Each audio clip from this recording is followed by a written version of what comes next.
आता समयात बघता की मुलीची संख्या कमी आहे. त्यामुळे जे भेटेल तसे लोकं लग्न लावून द्यायला लागलेत. पण सध्या लग्नामध्ये एक बाजार झालेला आहे. असा कोण व्यक्ती आहे का, की एकदा धोका दिला तुम्ही डबल चान्स देऊ शकता? पत्नीने किंवा जिच्या आई-वडिलांनी मला मारलं, त्यांनी जेल बघून आले, अशा व्यक्तीला तुम्ही घरात घ्याचाल का? शक्यच नाही. त्यानंतरही मी समाजाला तोंड न देण्यात बसण्यापेक्षा म्हणलं वादानुवाद वाढत जातोय. एखाद्या मुलाला काय असतं, की आपले आई-वडील सन्मानाने जगले पाहिजेत. पण जिथं जर का आपल्या डोळ्यात देखतच जर का आपल्या आई-वडिलांना जर काही होत असेल, तर तो मुलगा काय लायकीच ठरला असेल त्यावेळेला, जो आपल्या आई-वडिलांनाच वाचवू शकला नाही तो. का? मुलं का जवळ आहेत, तर कायद्याने जर मुलं जवळ असेल तर पैसा भेटतोय. ज्याला तुम्ही पोडगी म्हणता त्याला आम्ही भीक म्हणतोय. एवढं म्हणजे ते काय कुंडलीत म्हणायचं किंवा आपण काळी जादू म्हणतो. त्याच्यावर लोकांचा विश्वास नाहीये. पण ते माझ्यासोबत तसं घडलंय. आणि रिअलमध्ये माझ्यासोबत तसं घडलंय, की जो एखाद्या व्यक्तीनं जर का आपल्याला सांगितलं तुझ्या आयुष्यात असं होणार आहे. शेवटी म्हणले, की हा पत्र्याच्या घरातच मरणार आहे. कायदा बायांच्या बाजूने आहे ठीक आहे. पण कायदाच बाई नसू नये. नमस्कार मंडळी, द लाईफ स्टोरी पॉडकास्टमध्ये तुमचं स्वागत आहे. मी तुमचा मित्र विशाल. जर तुम्ही या चॅनलवरती नवीन असाल तर प्लीज चॅनलला सबस्क्राईब करा, म्हणजे तुमच्यापर्यंत नवनवीन गोष्टी तुमच्यापर्यंत पोहोचवता येतील. आणि तसंच तुम्हाला माहितीच आहे, आपण नेहमी सामान्य लोकांच्या गोष्टी तुमच्यासमोर घेऊन येत असतो. आजही आपण तशीच गोष्ट घेऊन येत आहोत. तर भेटूयात आजच्या नवीन पाहुण्यांना. सर नमस्कार. नमस्कार. काय तुमचं नाव? सर महेश अनोसे. अच्छा, काय करता सर तुम्ही? हॉस्पिटल आहे सर. अच्छा, आणि कुठून आलात तुम्ही? सोलापूर जिल्हा, सांगोला. सांगोला. अच्छा. तर काय अनुभव आहेत तुमच्या लाईफमध्ये? लाईफमध्ये असे काय अनुभव आहेत, की जिथं माणूस संपण्याचा प्रयत्न करतोय, तिथून मी कमबॅक केलेला आहे. हां. की अशा व्यक्तीवर विश्वास ठेवलेला, की ज्या व्यक्तीसोबत लग्न झालं, 2 मुलं झालं आणि त्यानंतर धोका भेटला. जिथं माणसाच्या मनात विचार असा येतोय, की हे जीवन जगण्यापेक्षा मेलेलं बरं. मी तिथून कमबॅक केलेला आहे. अरे यार! काय गोष्ट होती आणि कशी-कशी घडत गेली? गोष्ट अशी आहे, की माझं अरेंज मॅरेज झालं. अरेंज मॅरेजमध्ये ते गावाकडं बघितलं तर अरेंज मॅरेज असतं, की बघायला गेलं, हा मुलगीच पसंत आहे, केलं. असंच काहीतरी झालं. त्याला गावठी भाषेत बोलायला गेलं तरी, की या दिवशी आधी बोलतात. तसं माझ्यासोबत झालं, की 25 डिसेंबरला नाताळची सुट्टी होती, त्यावेळेस मुलगी बघायला आली आणि 26 डिसेंबरला लग्न पण झालं. पाहुणे आहेत, सगळे जवळचे लागले, लग्न लावलं, पूर्ण सगळं झालं. पण लग्नानंतर जो काही त्रास झाला, जो अगोदर 22 वर्षात काही त्रास झाला नाही, तो लग्नानंतर 4 वर्षात त्रास झाला. असं कसं काय? म्हणजे तुम्ही तिथं तुम्हाला म्हणजे एवढ्या लवकर लग्न म्हणजे कशामुळे एवढं सगळं झालं क्विक? क्विकमध्ये कसं आहे, की आता खेड्यातले लोक असतात, की लवकर लग्न केलं तर सेटल होईल. हं. आता समयात बघता, की मुलीची संख्या कमी आहे. त्यामुळे जे भेटेल तसे लोकं लग्न लावून द्यायला लागलेत. पण सध्या लग्नामध्ये एक बाजार झालेला आहे. येणे, राहणे आणि 2-4 महिने राहणे, वर्ष राहणे, 1 मुलगा, 2 मुलगा झाले, की नंतर सोडून देणे. लग्न डिसेंबर 2018 मध्ये झालं. त्यानंतर की देवाच्याने की आपल्याला लगेच ते प्रेग्नंट राहिली पत्नी. पण ते 3ऱ्या महिन्यापासून वाद चालू झाला, की आम्हाला स्थळ पसंत नव्हतं. आई-वडिलांच्या जबरदस्तीनं लग्न लावून दिलंय. मला काय तुम्ही पसंत नव्हता. पण आई-वडिलांची मर्जी खातीर मी लग्न केलेलं आहे. हे कळालं कधी, की ज्यावेळेला ती 3 महिन्याची प्रेग्नंट होती त्यावेळेला. अरे, मग लग्नाच्या अगोदर त्यांनी काही तुम्हाला बोललेच नाहीत असं काही? काहीच नाहीये. अच्छा. मग मला एक सांगा, लग्न झालं तुमचं. मग लग्न झाल्यानंतर तुम्हाला त्यांनी लगेच सांगितलं नाही का, की बाबा असं-असं आहे, असं-असं? लगेच नाहीये. ज्यावेळेला ती प्रेग्नंट राहिली 3ऱ्या महिन्यात, त्यावेळेला सांगितलं, की आमच्या घरच्यांनी माझं जबरदस्ती लग्न लावून दिलेलं आहे. अच्छा. बापरे! मग त्यानंतर आता पहिलं तर लग्न झालेलं असते आणि गरिबांचं असतं, की इज्जत म्हणजे महत्त्वाची असते. मग कुठेतरी समाजात मान खाली जायला या भावनेनं आम्ही काय करायचो, की बाबा ठीक आहे, समजून घेतलं ना. वर्ष 2 वर्ष आपण समजून घेतो ना.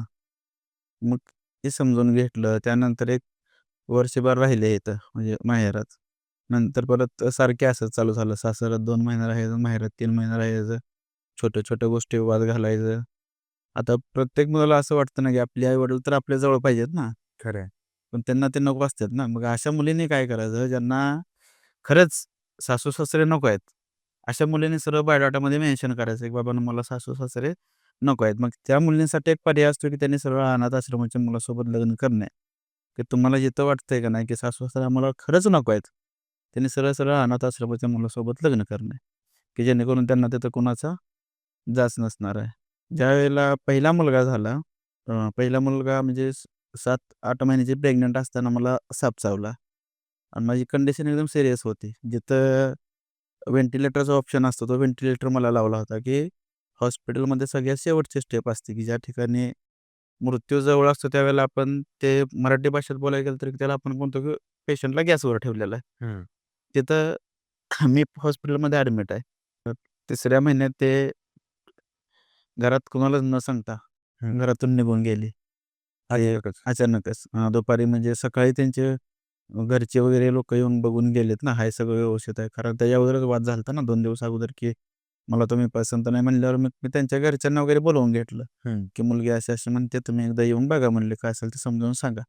मग त्यावेळेला आता आम्ही शेतकरी माणसं आहे, कुठं ना कुठेतरी कामाला जायला लागणार आहे ना. बरोबर. ते सगळे कामाला गेल्यानंतर 1-2 वाजता आईचा फोन आला, की ते घरात नाही, घरातनं कपाट फोडलेलं आहे आणि गेलेले निघून घरातून कपडे वगैरे घेऊन काय असेल ते. बापरे! मी त्यांच्या वडिलांना मग आमच्या शेजारी तिची आत्या वगैरे राहतात ना, त्यांना कॉल केला, की असं-असं झालेलं आहे आणि मुलगी गेलेली आहे.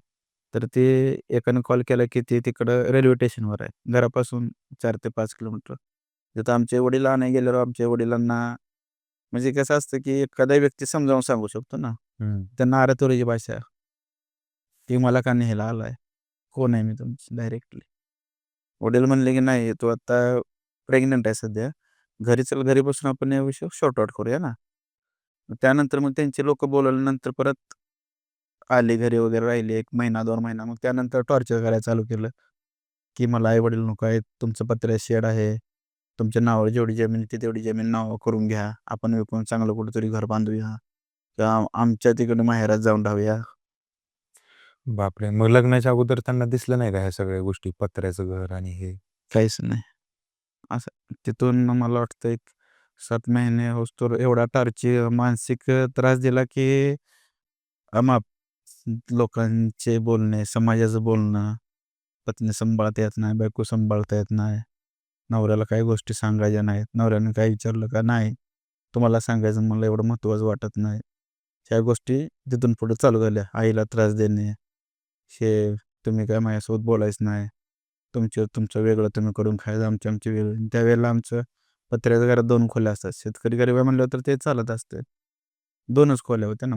बोलणार आहे काय त्यावेळेला? तरी पण एका पत्र्याच्या खोलीत वेगळं राहायचं ठरवलं. तिथं सुद्धा परत नंतर मानसिक त्रास चालू झाला. तुमची आई अशीच करते, तुमची आई तशीच करते. मी म्हणलं जर का तुझ्या माहेरात असेल, काम नाही केल्यानंतर कोणती आई ओरडणारच ना. बरोबर की. बरोबर आहे. एकत्रित कुटुंब आहे म्हणल्यावर सगळ्यांची कामं सगळ्यांनी केलं पाहिजेत ना. हं. नाहीत. मग तिथून धुण्या-भांड्यापासून ते त्यांची भांडी वेगळं काढून ठेवणे, आपली भांडी वेगळी धुणे, शेतून टॉर्चर केला. अरे बाप! एखाद्या मुलाला काय पाहिजे असतं, की आपली बायको आपल्या आईसोबत व्यवस्थित. व्यवस्थित राहिली पाहिजे. तिथून टॉर्चर चालू झाला. ज्यावेळेला ही 7 महिन्याची प्रेग्नंट असताना माहेराला गेली. आता डिलिव्हरीसाठी आपण घालवतो ना. गेल्यानंतर एक 15 ते 20 त्यांचा जाच म्हणजे यांची वागणूक आईच्या प्रती म्हणजे कशी असायची? म्हणजे नेमकं काय बोलायच्या? आईला काय बोलायच्या? तुमच्या आईला अरे-तुरी भाषा वापरणे. हं. काही काम सांगितलं तर मी करत नसते. तुला करायला काय होतंय? तू तर निवांतच असतेस की. अरे! असे. वडिलांनी काय बोलायला गेलं तर बोलायचं नाही अजिबात. मला लग्न करून आणलं, मी मोलकरीण नाही करायची. पण लग्न झाल्यानंतर तर घरातली कामं आहेत ती बेसिक कामं तर करावीच करावीच लागतात लागतात ना, तर नाही करायचे. माझ्याकडे आले म्हणजे सासरवाडीत आले की 24 तास आजारी असायचे. माझी पाठ दुखते, माझी कंबर दुखते, डोकं दुखतंय कारणं सांगायचे.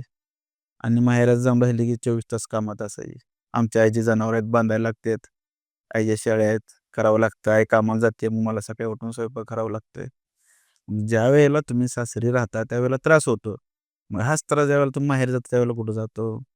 माहेरची लोकं आपली असतात, सासरची आपली नसतात का? हां, ते असतात ना. जन्म दिलेल्या आई-वडिलांची जर तुम्ही काळजी घेत असाल, बरोबर आहे. बरोबर. तर त्याचप्रमाणे आपण ज्या घरात एखाद्या घरात जातोय, त्यांची पण काळजी घेतली पाहिजेच ना. अगदी खरंच आहे. मग तिथून पुढे 7 महिने असे प्रेग्नंट राहिले आणि 7व्या महिन्यात आपण माहेराला पाठवून दिले. आणि आपलं नशीब म्हणावं किंवा लक म्हणावं, तुम्ही काय जरी म्हणलं तर होणाऱ्या गोष्टी चुकत नसतात. आणि त्यावेळेला मला ॲटलीस्ट नाक चावला, जो सगळ्यात विषारी असतो. बापरे! मला डॉक्टरांनी गॅरंटी दिलेली नव्हती. मला व्हेंटिलेटर लावला होता. मी ऑक्सिजनवर होतो. कमीत कमी 12 ते 13 दिवस सोलापूर सिव्हिलला ॲडमिट होतो. बापरे! जिथे की सगळ्या डॉक्टरांनी हात टेकलं होतं, की तो कंपल्सरी वाचणार नाहीये. 99% नो गॅरंटी होते. फक्त 1% प्रयत्न करायचा होता आपल्याला, की त्याच्या अंगातून विष काढणे आणि त्याला बरोबर. वाचवणे. मग अशा वेळी आपल्या व्यक्तींना आपल्यासोबत असलं पाहिजे. त्या व्यक्तीला कॉल केला. त्यांना सांगितलं वडिलांनी, घरच्यांनी, की असं-असं झालेलं आहे आणि तो काय आता डॉक्टरांनी तर असं सरळ सांगितलेलं आहे ना, हं. की बाबांनो सर्रास ह्यात आम्ही केसेस बघतोय तर ह्यात 99% चान्सेस नसतात. पेशंट मग दगावतो. दगावतो. कारण बाईट असतो, चावलेला असतंय, नाग हं. विषारी असतं. विष पसरलेलं असतं. आपलं संग पूर्ण बॉडीत विष पसरलेलं असतंय. मग त्यावेळेला त्यांचे जुने काय असतील ते असतील, की तिच्या भावाचा मेहुणा म्हणजे वहिनीचा भाऊ सोबत काय स्कूलचे अफेअर असतील वगैरे काय, तर त्याला कॉल केला, की माझे मिस्टर दवाखान्यात ॲडमिट आहेत आणि डॉक्टरांनी असं सांगितलेत, की ते संपणार आहे. तर पुन्हा एकदा आपण एकत्र येऊया. बापरे! एक विषय, की ज्यावेळेला आपल्या जवळच्या माणसाची आपल्याला गरज असते, त्यावेळेला जर तो माणूस आपल्या जवळ नसेल, तर किती वेदना असह्य होतात ना. आणि एक गोष्ट मला कळाली, ज्यावेळेला डिलिव्हरी झाली, त्यानंतर 1 महिन्यानंतर ते मला समजलं. त्याचं फोनवरती चॅटिंग वगैरे वाचलं, तिच्या आईच्याच फोनवरती, की बाबांनो खरंच ते त्या मुलासोबत आहे. ज्यावेळेला मी त्या मुलाला कॉन्टॅक्ट केला, तर त्यावेळेला की म्हणला त्यानं मान्य कबूल केलं, की हां, त्यानं मला कॉल वगैरे केलता, की असं-असं तुम्ही ॲडमिट आहे, असं-असं मला बोलले म्हणून. मी त्याला विचारलं, "असं-असं व्यक्ती कोण आहे?" तर म्हणली, "मी त्याला ओळखत नाही." म्हणून. खोटं बोलले. एखादा व्यक्ती मला सांगतोय, की "हां, ते खरं आहे." आणि तुम्ही काय बोलताय सर, की "नाही आहे." त्यानं स्वतःच्या मुलाची शपथ घेतली, की "नाही, याची शपथ खोटं आहे हे सगळं." त्यानं कबूल केलं. त्याच्या आईच्या तोंडावर कबूल केलं, की त्याच्या आईला सुद्धा तो बोलला, हं. की "तुम्हाला ही गोष्ट माहीत होती का नाही? मग तुम्ही मुलीचं का बरं जबरदस्ती लग्न लावून दिलं?" त्यानंतर मला कळालं, की एक मुलगा झाल्यानंतर, की तिचं अफेअर चालू होतं. घरच्यांना भीती होती. तर तुम्ही लोकांच्या मुलाचं का आयुष्य वाटोळं केलं? मग त्यानंतरही एक मुलगा झालेला आहे. ह्या भावनेतून कुठं ना कुठेतरी समाज नावं ठेवते ना, ही गोष्ट दाबून धरली. पूर्ण झालं सगळं. त्यानंतर परत नांदायला आणली. त्यानंतर 1 वर्ष ते 1.5 वर्ष असा काय टॉर्चर द्यायला लागले नाही. एका दी 1.5 वर्षात कमीत कमी 7 ते 8 वेळा मला साप चावला. बापरे! 1.5 वर्षात. कसं काय एवढं? एवढं म्हणजे ते काय कुंडलीत म्हणायचं किंवा आपण काळी जादू म्हणतो. ह्याच्यावर लोकांचा विश्वास नाहीये.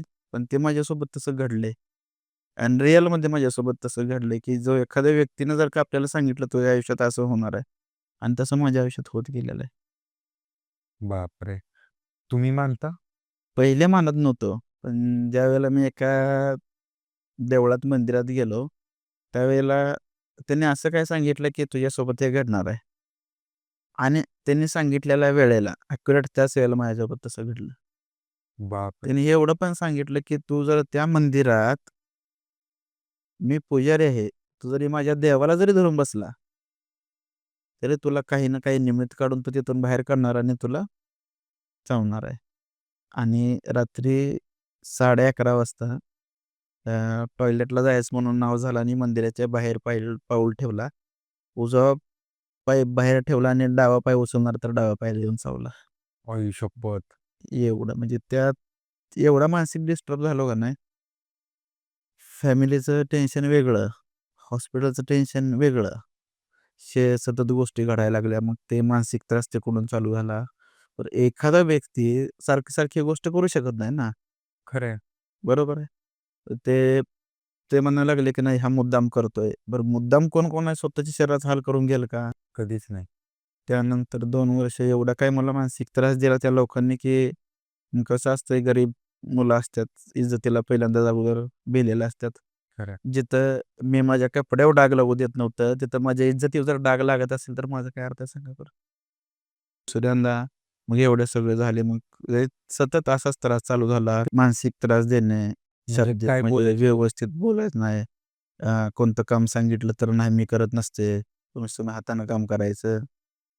जेवायला वाढ तर नाही तुम्ही घेऊन खावा. तुम्हाला खायला काय होतंय? हात दिलेत ना देवानं. मग ती इंटेन्सिटी कशाची असायची? शिव्या-गाळ्यामध्ये पण असायची? शिव्यागाळ्यामध्ये पण असायचे. बरं एखाद्या मुलीला जरी पत्र्याचं घर आलं, तरी तिला मला असं वाटतं, की एवढी पण काय अख्खं दिवसभर काम नसतात. आता मी पण आमचं पण गावाकडं पत्र्याचं घर होतं. पण आम्हाला पण माहिती आहे शेळ्या, गुरं आम्ही पण केलेले आहेत. पण ह्याचा अर्थ असा नाही, की तुम्हाला पार अख्खं दिवसभरच काम असतं. काम तर काहीच नसतं. छोट्या-छोट्या गोष्टीवरून हं. ज्या व्यक्तीला आपल्यासोबत राहायचं आहे, त्याला किती जरी कारणं असली, तरी तो सोडून जाऊ शकत नाही. आणि ज्या व्यक्तीला खरंच राहायचं नाही, त्याला एक क्षुल्लक कारण महत्त्वाचं असतं की सोडून जाण्यासाठी. त्यानंतर एक 1.5 वर्ष असा काही मानसिक त्रास दिला मला, की मी मग मुलाकडे बघून शांत बसणे. त्यानंतर मला इथून म्हणजे घरातून पण बाहेर काढलं, की चल आपल्या तिकडं माहेरात जाऊन राहूया, म्हणजे तिच्या इकडं. मी तिकडं पण जाऊन राहिलो. कारण शेवटी काय असतं एखाद्या मुलाला मुलगा आणि बायकोपेक्षा प्रिय काहीच नसते ना, खरं आहे की. बरोबर आहे. मग त्यावेळेला मी तिकडेही जाऊन राहिलो 1 वर्ष. पण तिथली वागणूक, की ज्या ठिकाणी आम्ही रूम घेऊन राहिलो भाड्यानं, तिथं सारखं त्यांच्या घरच्यांचं येणं-जाणं असायचं. मग येणं सारखं रोज 15 दिवस झाले का चला 20-25 किलोमीटर घर आहे, चला जाऊया सारखंच, असं चालू झालं तिथं. शेवटी लॉकडाऊन पडलं तिथंच. तिथंच मग जिथं लागेल तिथं जॉब करायचो. नंतर शेवटी हॉस्पिटलचं काम शिकलो. हॉस्पिटलमध्ये तिथं लॉकडाऊनमध्ये तर हॉस्पिटलमध्ये ड्युटी केली. जे इकडं घराकडे तर काही रुपये पण पाठवत नव्हतो आणि त्यांच्यातलं बी कोण तर लॉकडाऊनमध्ये जात नव्हतं ना. हं. सगळाचा खर्च मीच करायचो आणि नंतर काय वाक्य आलं, की "तुम्ही काय केलं आमच्यासाठी?" अरे यार! 1 वर्ष राहिलो. शेवटी 1 वर्ष त्रासाला त्यांचा एवढा कंटाळलो. नंतर परत निर्णय घेतला, की नाही बाबा आपण आपल्या घरलाच जाऊन राहायचं. मग ज्यावेळेला आम्ही घरी येऊन राहिलो 2021 मध्ये आम्ही रिटर्न आलो घराकडं. तर मार्च 2021 मध्ये आम्ही आलो असेल एक 2-3 तारखेच्या आसपास. एक आठवडाभर माझ्यापाशी राहिले आणि त्यानंतर म्हणले, की "नाही थोडं काम आहे." वडील न्यायला लागलेत आणि मी जाऊन आले.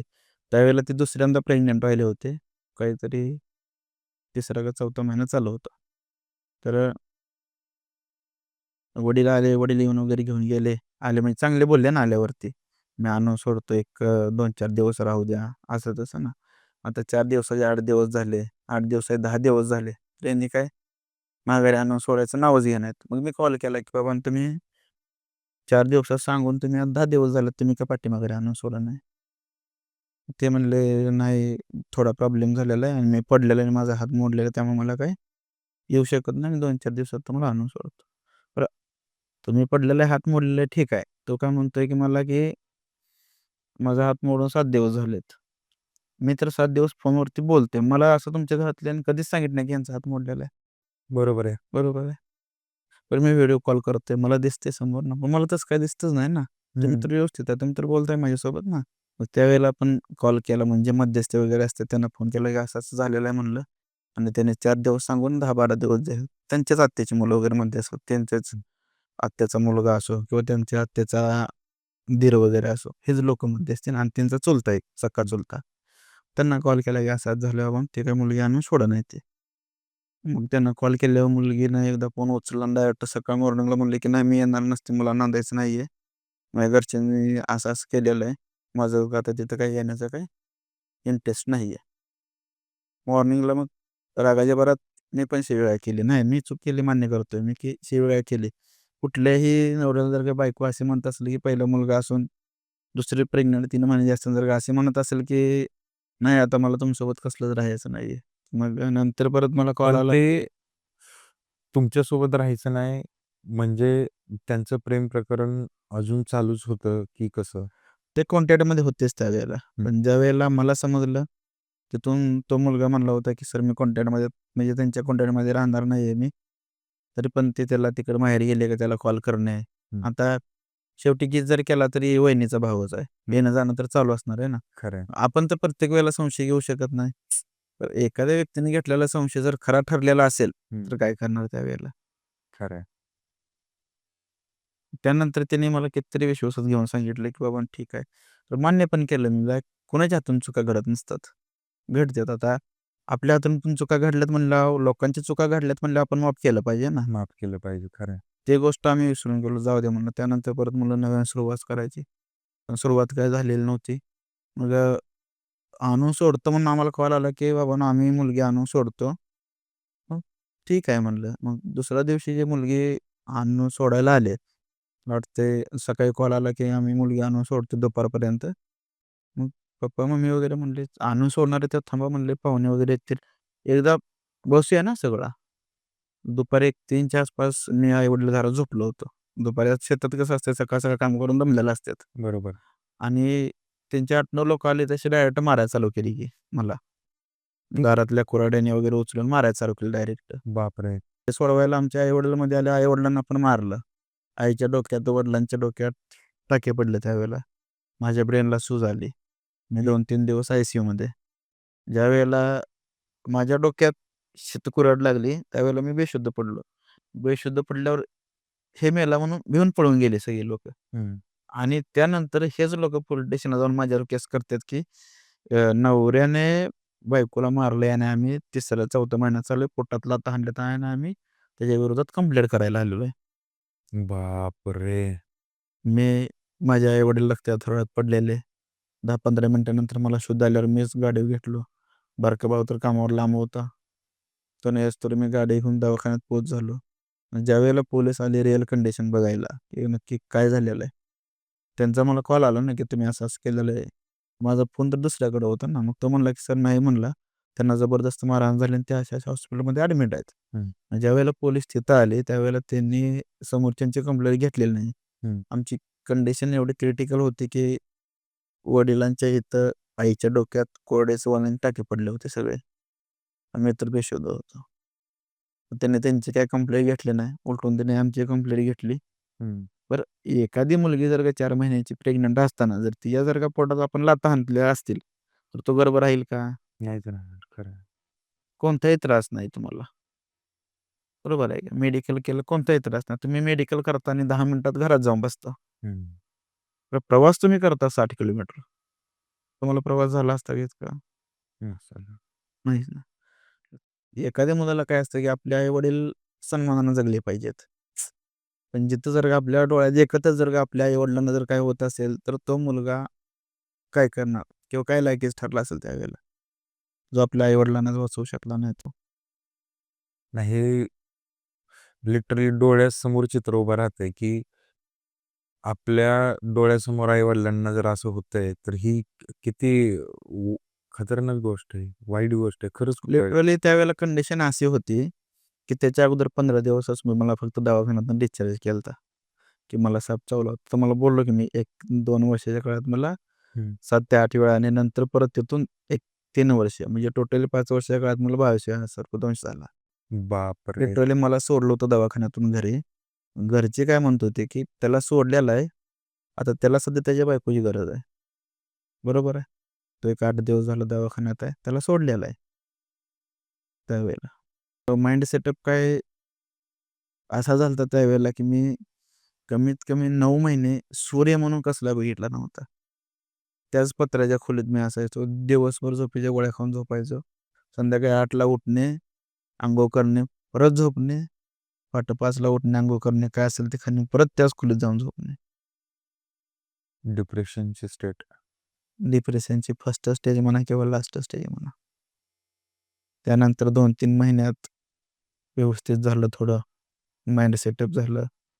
मग येणारे पै-पाहुणे, नातेवाईक, असू द्या, चुका कोणाकडून होत नाहीत. एक चूक आमची एवढी पदरात घ्या, मुलगी पाठवतो. त्यावेळेला पण समय म्हणणारच आहे ना, बाबा 2 मुलं आहेत. दुसऱ्यांदा मुलगी प्रेग्नंट होती. 6वा-7वा महिना चालू होता. बरं ठीक आहे, मान्य केलं. त्यानंतरही मी घरात घेतलं. असा कोण व्यक्ती आहे का, की एकदा धोका दिला तुम्ही डबल चान्स देऊ शकता? खूप आजच्या काळात तर ज्या पत्नीने किंवा जिच्या आई-वडिलांनी मला मारलं, त्यांनी जेल बघून आले, अशा व्यक्तीला तुम्ही घरात घ्याचाल का? शक्यच नाही. त्यानंतरही मी समाजाला तोंड न देण्यात बसण्यापेक्षा म्हटलं वादानुवाद वाढत जातोय. आपली मुलं आहेत, आपली बायको आहे. भविष्यात कुठे जरी गेले तरी त्यांना आपल्याशिवाय पर्याय नसणार आहे. खरं आहे. ही गोष्ट विचारात घेऊन नंतर परत मी अजून घरात घेतलं बरं. त्यानंतरही महिना 2 महिने चालू व्यवस्थित. नंतर परत वाद चालू. दुसरा मुलगा झाला. तर ठीक आहे म्हणलं दुसरा मुलगा झाला. आता तरी काहीतरी सुधारणा होईल. माणसाची काय इच्छा असते का? एखाद्या पुरुषाची काय इच्छा असते, की आपली पत्नी आपल्यासोबत एकनिष्ठ असली पाहिजे. खरं आहे. बरोबर आहे. आई-वडिलांचा मान-सन्मान. जिथं सती सावित्रीनं मृत्यूच्या दारातून नवऱ्याला बाहेर काढलं. बरोबर आहे. बरोबर. त्याचं जर का आपली पत्नी जर का अशी करू शकत नसेल, तर त्यावेळेला त्या पतीने काय केलं पाहिजे? समाजात काय म्हणून इज्जत राहिली त्या पतीची? हा विचार मनात घेतला. जे माझे कोण मित्र कंपनी होते किंवा वकील कंपनी जे माझ्यापेक्षा सिनियर लोक आहेत मला गाईड करणारे. त्यांनी सांगितलं, की काही जरी केला, तरी तुला शेवटी आता दुसरा पण मुलगाच झालेला आहे. कुठं जरी जगाच्या कोपऱ्यात गेला, तरी ते मुलं तुझंच नाव वापरणार आहेत. खरं. हे वादविवाद मिटव आणि तिला घरात घे. मग त्यावेळेला आमच्या घरचे म्हणले, की चान्स देऊया. 1 वर्ष जर काही व्यवस्थित राहिले, तर आम्ही केस माघारी घेतो. जर का एखाद्या पत्नीवर हाफ मर्डर की ज्यांना अटेम्प्ट टू मर्डर म्हणजे ज्यांना की आमचा मर्डर करण्याच्या बहाण्यानेच आम्हाला मारलं होतं. बरोबर आहे. एवढं डोक्यात जर कुऱ्हाडी टाकत असेल, हां. तर ऑब्व्हियसली त्याचे काय झालं असतं तर फोटो आहेत माझ्याकडे. मी फोटोही दाखवू शकतो लाईव्ह शोला. हे काय परिस्थिती होतो. ज्यावेळेला माझे मित्र पत्रकार होते, त्यांनी हॉस्पिटलमध्ये आले, बातमी लावली. तर पत्रकारलाही धमक्या यांच्या, की का त्यांची बातमी लावली? तो म्हणला, "एखाद्यासोबत एवढं वाईट घडलंय, हा पत्रकार समाज आहे. एखाद्यासोबत जर एवढं वाईट घडलंय, आम्ही त्यांच्या बाजूनच उभा राहणार. भलं तो गरीब का असेना." खरं. त्याने मला रात्री लिटरली एकाला फोन केला, की "महेश, असं-असं कॉल यायला लागलेत, की तुझी बातमी का लावली म्हणून मला धमकवायला लागले." बापरे! एवढं लिटरली की त्या काळात असं झालं होतं, की इकडं हॉस्पिटलचं साप चावण्याचा आणि इकडं मानसिक त्रास. ह्या दोन्ही घराची परिस्थितीच अशी झाली होती, की कोणीच कामाला जाऊ शकत नव्हतं. आई-वडिलांना तर रेस्ट सांगितलं होतं डोक्यात लागल्यामुळं. नशीब एवढं बलवत्तर म्हणायचं, की आपल्या पाठीमागे कुठेतरी देव आहे, लोकांचा विश्वास नाही. पण आमचा त्यावेळेला विश्वास बसला, की आम्ही एवढ्या संकटातून बाहेर पडलो. समाजाला भिवून म्हणा किंवा काय म्हणून आम्ही त्यावेळेला नंतर परत घरात घेतलं. राहिले वर्षभर. वर्षात त्याने माझ्या भांडण करून निघून गेली. ह्याला मध्यस्थी घाला, त्याला मध्यस्थी घाला. त्याचा काही उपयोग पडलेला नाही. शेवटी नोव्हेंबर 2023 मध्ये ज्यावेळेला मला साप चावला, त्यावेळेला माझा शेवट झाला. म्हणजे ज्यावेळेला शेवट साप चावला, ती ज्यावेळेला माझ्या आयुष्यातून निघून गेली, त्यावेळेला माझ्या मागची सगळी संकटं निघून गेली. आजतागायत 2 वर्षात एकदाही साप चावला नाही ती गेल्यापासून. लिटरली माझी अवस्था अशी होती त्यावेळेला, की मला साप चावलाय, मी दवाखान्यात आणि ते पण माझ्याबरोबर आहे. बरोबर आहे? वडील बघायला येतात आणि वडील काय म्हणतात, की "मी मुलीला घेऊन जातो." त्यावेळेला एखाद्या पत्नीचा काय उद्गार असतो, तो शब्द काय असतो तोंडातून? "माझा नवरा सीरियस आहे. मला ऑक्सिजनवर ठेवलेलं आहे. पाईप वगैरे लावल्यात, मशिनी लावलेल्या आहेत, साप चावलेला आहे." त्यावेळेला काय कंडिशन असते आपल्याला माहीत असते. सोडूनच जाऊ शकत नाही. हलू शकत नाही. त्याच्या अगोदर कोब्रा बाईट चावला. 28 दिवस व्हेंटिवर होतो. डॉक्टरांनी नो गॅरंटी दिली होती. एवढी की मला 4 वेळा ते व्हेंटिवर होतो. डॉक्टरांनी नो गॅरंटी दिली होती. हृदय माझं 30 मिनिटं बंद होऊन नंतर परत चालू झालेलं आहे. ह्या मध्यंतरी कालावधीत एवढा मानसिक त्रास दिला. शारीरिकदृष्ट्या तर अगोदरच कमकुवत झालो होतो. नंतर परत मानसिकदृष्ट्या पण कमकुवत झालो होतो. लोकांचं टोमणं, अपमान, काम काय करत नाही. त्यावेळेला कंडिशन अशी होती की काम करायलाच येत नव्हतं मला काय. बाहेरून जर स्ट्राँग दिसतोय, पण आतून काय सांगू शकत नाही ना. खरं. आतून हेल्थ व्यवस्थित नव्हती ना. बरोबर. पण हेल्थ एक व्यवस्थित नसेल तर ठीक आहे, पण त्या ठिकाणी त्या माणसाची मानसिक परिस्थिती पण त्या लेव्हलची नव्हती ना, की मी काहीतरी करेन. ज्यावेळेला 2021 मध्ये मला साप चावला नोव्हेंबरला, त्यावेळेला लिटरली माझी पत्नी त्या बेडवर, आयसीयूच्या बेडवर सोडून गेली, की जिथं लोकांनी या विचार पण करू शकत नाहीत, की बाबांनो हे असं कसं काय होऊ शकतं? त्यावेळेला ते एक वाक्य बोलले, जर मी शुद्धीत नव्हतो, पण मला कोण काय बोलतं ते ऐकू येत होतं ना, की हा मेला तरी मला काही फरक पडत नाही. अरे यार! शेवटी म्हणले, की हा पत्र्याच्या घरातच मरणार आहे.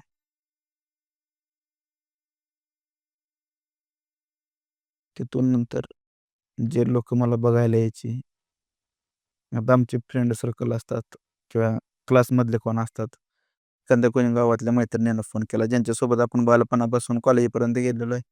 त्यांनी फोन केला तर त्यांच्यावर संशय घ्यायचा. बाप का फोन करतेच? काय गरज आहे फोन करायची? आणि त्यावेळेस मला त्याच लोकांनी मदत केली. माझ्यासोबत ते नंतर तेच लोकं होते माझे. माझे मित्र, मी ज्या दवाखान्यात काम करायचो, जे लागेल ते, त्या दवाखान्यात ते स्टाफ, आई-वडील तर रानात काम असल्यामुळे ज्यांनी त्यावेळेला मदत केली. हे आले दवाखान्यात यायचे, सगळं करायचे. पाक हातपाय पुसण्यापासून हातपाय दाबण्यापर्यंत मित्र-मैत्रिणींनी सेवा केली आणि त्याच मित्र-मैत्रिणी हे संशय घ्यायचे. बापरे! मग स्वतः तर काही करायचं नाही. नाही. पण दुसरे आले तर त्यांच्यावरती असा डाऊट घ्यायचा. डाऊट घ्यायचा. मग त्यावेळेला ज्या हॉस्पिटलमध्ये ॲडमिट केलं तिथं पण स्टाफ ओळखीचा होता. प्लस मी पण हॉस्पिटलमध्ये लागेल तिथं काम करत होतो ना. तिथला पण स्टाफ. मग ज्यावेळेला त्या लोकांना कळालं त्यावेळेला ते सगळे लोकं बघायला आले ना. आता हॉस्पिटल आहे म्हणल्यावर जेंट्स, लेडीज सगळे येणार ना. मग ते सिस्टर वगैरे, की आता एक हॉस्पिटलमध्ये एक घरापेक्षा आपण जास्त वेळ हॉस्पिटलला देतोय. हं, बरोबर आहे. सकाळी 8 ते संध्याकाळ 8 हॉस्पिटलला. घरी जाऊन काय करतो आपण झोपलेलो असतोय. हं, बोलणं चालणं जास्त हॉस्पिटलला असेल ना. हं. मग ते आले. आता आपल्याला काय कंडिशन आहे, हॉस्पिटलमध्ये काम करणाऱ्या लोकांना माहीत असते, की बाबांनो त्रास काय होतोय. ह्यांच्याने तर काही सेवा करणं होणार नाही. पण कोणी जरी आलं, "ब्रदर हात-पाय दुखतात का?" दाबतो. मग ती नस का बरं आली? मग ती नस का बरं दाबली? बरं या दोन्ही हाताला सुया आहेत. हं. तोंडाला ऑक्सिजन आहे. मी तर हात तोंड धुवू शकत नाही. मग त्यानेच का बरं केलं? अक्षरशः त्यावेळेला माझ्या मित्रांनी एवढी मदत केली, की सर तोंड धुण्यापासून, पाय दाबण्यापर्यंत, खाऊ घालण्यापासून, डायपर काढण्यापर्यंत सेवा केली. विचार करा. धोका कुठे भेटतो, की आपण सगळ्यात जास्त ज्या व्यक्तीवर जीव लावतो, विश्वास ठेवतो, तिथूनच धोका सुरुवात होतो ना. असा कोणी जर धोका दिला तर कोणाचा विश्वास बसणार नाही, की बाबांनो हे असं होणं अशक्य आहे. एवढा माइंड डिस्टर्ब झाला होता त्यावेळेला, की असं वाटायचं की सुसाईड करावं आणि प्रयत्नही केला एकदा सुसाईड करायचा. पण काय नाही. ते डायरेक्ट उडवून दिले, की नाही दुसऱ्यासाठी. आपण त्या दिवशीच ठरवलं. जी लोकं माझ्या वाईट काळात माझे भागीदार होते ना, त्यांनाच आपल्या भविष्यात चांगल्या काळात त्यांना सोबत ठेवायचं. जर का तुम्ही माझ्या वाईट काळात तुम्ही जर का माझ्यासोबत नसाल, तर तुम्हाला चांगल्या काळात पण मला काही गरज नाही तुमची. लिटरली त्या दिवशी मी समाजाचा विचार केला नाही, घरच्यांचा विचार केला नाही, आई-वडिलांचा विचार केला नाही. मनात निर्णय घेतला, की आपण 100% ह्या व्यक्तीपासून लांब राहायचं. जिथं जर का तुमच्या वाईट काळात जर का तुमच्यासोबत ती व्यक्ती नसेल, तर तिला चांगल्या काळात पण सोबत ठेवायचं नाही ना. खरं आहे. अगदीच खरं आहे. त्या दिवसापासून सगळं आयुष्यात असं काय झालं की माझ्या ठिकाणी दुसरा एखादा असता तर त्यानं खरंच आत्महत्या केली म्हणजे 100% केली असती. पण मी तिथून कमबॅक केला. 2 वर्षात एवढा मोठा कमबॅक केला, की लिटरली बघणारे सुद्धा म्हणत होते, की 2 वर्षापूर्वी, नाही ह्यांचं पूर्ण कुटुंब ह्या पत्र्यात मरणार आहे. आज दोघा भावा-भावांनी, आई-वडिलांनी मिळून आम्ही 7 ते 8 लाख रुपयात चांगलं घर बांधलं व्यवस्थित. सगळं व्यवस्थित आहे. लहान भावाचं लव्ह मॅरेज झालं लहान भावासुद्धा टॉर्चर. लव्ह मॅरेज केलं. पाहुण्यातलीच मुलगी केली. पण त्या पाहुण्यांना फसवून, की नाही लव्ह मॅरेज कशाला लावून दिलं. त्याच्यावर केस टाकली. मुलगी बारकी होती. भावाला जेलमध्ये टाकलं, सोडवलं, सगळं झालं. एवढा त्रास दिला त्याने आम्हाला. या सगळ्या गोष्टींमध्ये मुलं मुलांचा एक भाग येतोय, की मुलांना भेटायला गेलं की ते मुलांना भेटू देत नाहीत. भेटायला गेलं की मुलांना लपवून ठेवणे किंवा त्यांच्याकडे जायचं नाही. आले तर आपण रिटर्न निघून आलो की त्यांना मारणे, का बरं त्यांच्याकडे गेलता? मुलांवरती प्रेम नाही. का? मुलं का जवळ आहेत? तर कायद्याने जर मुलं जवळ असेल तर पैसा भेटतोय. ज्याला तुम्ही पोडगी नावाची पोडगी म्हणता त्याला आम्ही भीक म्हणतोय. ज्याला तुम्ही पोडगी म्हणता त्याला आम्ही काय म्हणतोय? भीक म्हणतोय ना, की लिटरली कायदा बायांच्या बाजूने ठीक आहे, पण कायदाच बाई नसू नये. मी त्या दिवसापासून आज दिवसापर्यंत पुरुष स्वाभिमानी फाउंडेशन संस्था आम्ही स्थापन केली मुलांनी मिळून, की त्याच्यामध्ये आम्हाला लिटरली 70,000 पेक्षा अधिक केसेस आल्यात, की खोट्या केसेस केलेल्या आहेत मुलांवरती. का केसेस केलेले आहेत, की फक्त प्रॉपर्टीच्या नावाखाली. आपण बघतो काय अवस्था आहे. मध्ये अतुल सुभाष इंजिनिअर हो. काय झालं त्याची अवस्था. सुसाईड केली. त्यानंतर सौरभ मेरठ हत्याकांड काय झाली? काय आहे त्या बायकांवर काय कारवाई झाली आहे का? नाही. इथं साधा पुरुषांवर जर का 498 जर दाखल झाला तर तुम्ही त्याला कोर्टात, जेलमध्ये टाकताय. जेलमध्ये टाकतात. मग स्त्रियांना का बरं नाही? एवढा अन्याय माझ्यावर झाला. केस चालू आहे. त्यांनी जेलमध्ये जाऊन बाहेर सुटले. मी शेवटी सगळ्या मानसिक त्रासाला कंटाळून सोडचिठ्ठीचा निर्णय केला, डिव्होर्सचा. मी डिव्होर्स फाईल केली. डिव्होर्स फाईल केल्यावर त्यांनी असं लिहिलं, की नाही, हे सगळ्या खोट्या केसेस आहेत आमच्यावर केलेल्या. बापरे! मग ही ही मनस्थिती मी समजू शकलो नाही आतापर्यंत. नवऱ्यासोबत राहायचंही नाही. सासरच्या सोबत पण व्यवस्थित ठेवायचं नाही. आणि नवऱ्याला पण बॉयफ्रेंड सुट्टी पण पाहिजे. बॉयफ्रेंड पण नाही का त्याच्याशी गप्पा गोष्टी करायच्या. हं. आणि आता बरं एवढं सगळं ठीक आहे. मग डिव्होर्स पण नाही द्यायचा. हां. डिव्होर्स पण द्यायचा नाही. राहायचंही नाही. आता सध्या पण कंडिशन आहे, की राहायचंही पण आणि सोडचिठ्ठी पण देणार नाही. मग हा छळ आहे. हा मानसिक छळ आहे. कोर्टाला सगळे जरी पुरावे दिलेत, कोर्ट म्हणतो ना तुम्हाला मेंटेनन्स पोटगी द्यावं लागेल. पण का द्यायची पोटगी? तिथं जिथं जर का पतीची चुकीच नाहीये, तिथं त्याची शिक्षा त्यानं का भोगायची? खरं आहे. अगदी खरं आहे. बरं, माझ्यावर साधी एन-सी पण नाहीये. हं. माझ्यावर तुम्हाला मी मानसिक त्रास दिलाय, ज्याला डोमेस्टिक व्हायलन्स म्हणतात, कौटुंबिक अत्याचार, ते पण नाहीये. बरोबर आहे. बरोबर. तुम्ही एखाद्यावर क्लेम करताना किती खालच्या लेव्हलला जाऊन क्लेम करता. तुमची मानसिक स्थिती त्यातून दिसून येते. बरोबर आहे. आता संघर्ष चालू आहे, की आपल्या आई-वडिलांचा समाजात मान उंचवण्यासाठी सध्या संघर्ष चालू आहे. मी समाजाचा विचार करत नाही. शेवटी तुमच्याकडे पैसा आला तर राजाची बरं. राणी असते. आणि असा काही विषय नाही, की पैशावाल्या लोकच व्यवस्थित नांदतात. हं. खरं आहे आहे. का? आता आपण बघतोय कितीतरी क्रिकेटरचं हं. डिव्होर्स झालेत ना. कारण डिव्होर्स त्यांच्यावर डिव्होर्स. पैसा कमी आहे का? हं. एक अन् आपल्यातच बघतोय आपण, हार्दिक पांड्या मॅच खेळत होता आणि तिथं त्यांची पत्नी तिकडं डिव्होर्स झाला. बरोबर. आणि त्यानंतर त्यांनी काय केला? इतिहास घडवला. इतिहास घडवला. घडवला की नाही घडवला? घडवला. ज्या ठिकाणी मग मी तेच म्हणतोय, की ज्या ठिकाणी लोकं मरण यावं म्हणून प्रार्थना करत होतो ना, तिथून मी कमबॅक केलेला आहे. तर मानसिक स्थिती, शारीरिक स्थिती, आर्थिक स्थिती आणि घरची जबाबदारी पूर्णपणे 100% ढासळली होती. लिटरली असं मला कोणच असं म्हणत नव्हतं, की हा मुलगा आता जगेल किंवा नाही जगेल. किती जरी म्हटलं आपण, की पुरुष समोरून दिसताना स्ट्राँग दिसतो. पण आतमधनं किती खचलेला आहे फक्त त्या पुरुषालाच माहीत असतं, की त्याच्यावरती काय परिस्थिती चालू आहे आणि कशा पद्धतीच्या गोष्टी होतायत. तुमच्या वाईफने हं. किती रुपयांची मागणी केली तुमच्याकडं? 15,000 मासिक. महिन्याला ₹15,000. 15,000 हां. गावाकडं 15,000 लोकांना लागतात. नाही लागत ना. पण त्याच्यात पण प्रॉब्लेम असा आहे, की जी व्यक्ती माझ्यावर क्लेम करताना नोटीसही येते, की मला पहिल्यांदा कोर्ट असं म्हणते, की तुम्ही काही कमवत नाही. तुम्ही सासरवाडीला दमदाटी करून तुमचं संसाराचा रणगाडा चालवताय. म्हणजे तिनं लिहून दिलं, की हा काही कमवत नाहीये. मला दमदाटी करतो, सासरवडून पैसे आणायला लावतो आणि घर चालवतो. बरोबर आहे? तो माझ्यावर क्लेम केला आणि ज्यावेळेला माझ्याकडनं तुम्हाला पैसे पाहिजे असतात, त्यावेळेला तुम्ही असं म्हणताय, की हा वार्षिक 15-20 लाख रुपये कमवतो, ह्याची शेती आहे, उत्पन्न चांगलं आहे, जनावरं आहेत, जॉब करतोय. हे काय? जो व्यक्ती संसाराचा गाडा सासरवाडीला तगदा लावून, धमकावून चालवत असेल, तोच व्यक्ती ज्यावेळेला पोडगी नावाचा प्रश्न येतो, त्यावेळेला 15 ते 20 लाख वार्षिक कसा कमवतो? प्रश्न आहे. बरोबर आहे. मी जर एवढं कमवत असेल, तर मी सासरवाडीकडनं शक्य आहे तगदा लावलाच नाही पाहिजे होता. खरं आणि आहे. जर मी जर सासरवाडीला तगदा लावत असेल, तर याचा अर्थ मी काहीच कमवत नाही. दोन्ही गोष्टी तुम्हीच कसं काय म्हणताय, की कमवतही नाहीये आणि एवढ्याकडे ह्याच्याकडे एवढा पैसा पण पैसा आहे. पण येतोय. बोला.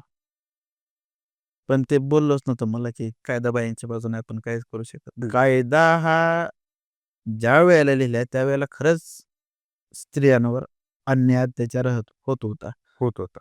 ज्या स्त्रियेवर खरंच अन्याय अत्याचार झालाय का नाही, ती यासाठी कायदा होता. आता लेटेस्टच काहीतरी बातमी आली होती मुंबईमध्ये, की 3 महिन्याचं लग्न, हं. 50 लाख रुपये मेंटेनन्स घेतला. आणि किती दिवस राहिले? फक्त 3 महिना राहिले. मोठ्या उद्योगपतीची. कितीतरी समयात आपण बघतोय, की लग्न म्हणजे हा एक सध्या धंदाच झालेला आहे, एक व्यवसाय झालेला आहे. लग्न करणे, 4 महिने राहणे, 6 महिने राहणे, त्याच्या प्रॉपर्टी घेणे आणि सोडून जाणे. पण एखाद्या पुरुषाला हा किती मानसिक त्रास होत असेल. एक अख्खं कुटुंब उद्ध्वस्त होतं याच्यामध्ये. किती स्वप्न रंगवतोय आपण. आपल्याला माहिती आहे गावाकडं आपल्याकडं लग्न म्हणलं तर लोकं किती नटतात. म्हणजे आपण एकाच भागातले. तर हा जो लग्न पद्धती आहे, ही एवढी सुंदर लग्न पद्धती आहे. सगळ्या लोकांचे एवढं नाही का जुळून येतात, नाती जुळून येतात, नवीन नाती घडत असतात. पण त्या लग्नानंतर ज्या काही गोष्टी होतायत ह्या एवढ्या विचित्र घडतायत सध्या, की प्रश्न पडायला लागला आता लग्न करायचं की नाही करायचं? बरं केलं तर मग आयदर त्या व्यक्तीची मेंटॅलिटी तरी चेक केली पाहिजे. सोडचिठ्ठी डिव्होर्सला फाईल केलेली आहे. डिव्होर्सला फाईल केलेली आहे. ओके. मग ते किती वर्ष झालं आता सध्या हे चालू आहे? एक वर्ष, 1.5 वर्ष होत आले. पण तिथूनही कोर्ट असं म्हणते की नाही, पत्नी जरी चुकी असेल तरी तुम्हाला पत्नीला पैसा द्यावाच लागणार आहे. अरे बापरे! का? म्हणजे पुरुषांवरच का बरं अन्याय? पुरुषांवरच का बरं अत्याचार? ज्या आई-वडिलांनी मला शिकवलं, मला लहानाचं मोठं केलं, ज्या आई-वडिलांनी माझ्यासाठी एवढा खर्च केला, माझं शिक्षण, माझं क्वालिफिकेशन सगळं त्यांनी केलं. कुठेतरी 3 महिना आयुष्यात आलेल्या मुलीसाठी जर कोर्ट म्हणत असेल की तुमच्या प्रॉपर्टीची 50% प्रॉपर्टी द्या. काय करणार आहे? कोर्टाचा नियम आहे की नाही द्यावंच लागतं. का द्यायची? मी काय म्हणतो, जसं कायदा म्हणतो की हुंडा घेणे कायद्याने गुन्हा आहे. हं. जर सोडचिठ्ठी झाल्यानंतर तुम्ही जर का पोडगी नावाची भीक मागत असाल, तर ते कोणत्या कायद्यात बसतंय? तो पण एक गुन्हाच आहे ना. गुन्हाच आहे. बरोबर. हां. गुन्हाच झाला तो. लिटरली आपल्याला समोर दिसते ना, की हॅरेसमेंट तुम्ही मला केलेली आहे. कोर्टात सगळे पुरावे जमा केलेले आहेत, की बाबांनो एखाद्या व्यक्तीवर साधा एक ही एन-सी नावाची गोष्ट नाहीये. त्या व्यक्तीसोबत एवढा अन्याय अत्याचार झालेला आहे आणि तरीही कोर्ट म्हणते की नाही तुला ते केलंच पाहिजे. का पुरुषांची बाजूने बोलणार कोण आहे का? प्रत्येक लिटरली ठिकाणी आम्ही काय म्हणतो, की तुम्ही लढा. बरोबर आहे का? तुम्ही का लढत नाही? का मानसिक त्रास देता? मी सुसाईड करेन, मी आत्महत्या करेन, मग तुम्हाला जेलमध्ये जायला लागेल. पुरुषांनाच का त्रास देता? पुरुष ज्यावेळेला हा विचार करतो ना, त्यावेळेला तो 100% मानसिकदृष्ट्या खच्चीकर झालेला असतोय. सहजासहजी कोणीच तुटत नसतंय. नाही तुटत. खरं बाहेरून दिसायला मी किती जरी स्ट्राँग असलो, पण माझी मानसिक स्थिती सांगते, की बाबांनो, मी कुठल्या गोष्टीतून मी चाललेलो आहे. ज्यावेळेला जवळची व्यक्ती जाणीव करून देते, की माझ्या आयुष्यात तुझी किंमत शून्य आहे, त्यावेळेला आपण तिथून काढता पाय घेतलेला बरा आहे ना. आपली माघार घेणे म्हणजे आपला पराभव नसतोय. तिथून असून कमबॅक करायचा असतो, की चला त्या दिवसापासून मी व्हिजन ठेवलं, की एवढा मोठा बनायचं आपल्याला, की जे लोकं सोडून गेलेले आहेत, ते पुन्हा भेटण्यासाठी तरसले पाहिजेत आपल्याला. जिथं लोकं मला म्हणायचे, की "नाही तुझ्या आयुष्यात का नाही आता? तुझं संपलंय. तू आता एवढ्या डिप्रेशनमध्ये तू घराच्या बाहेर पडत नाही.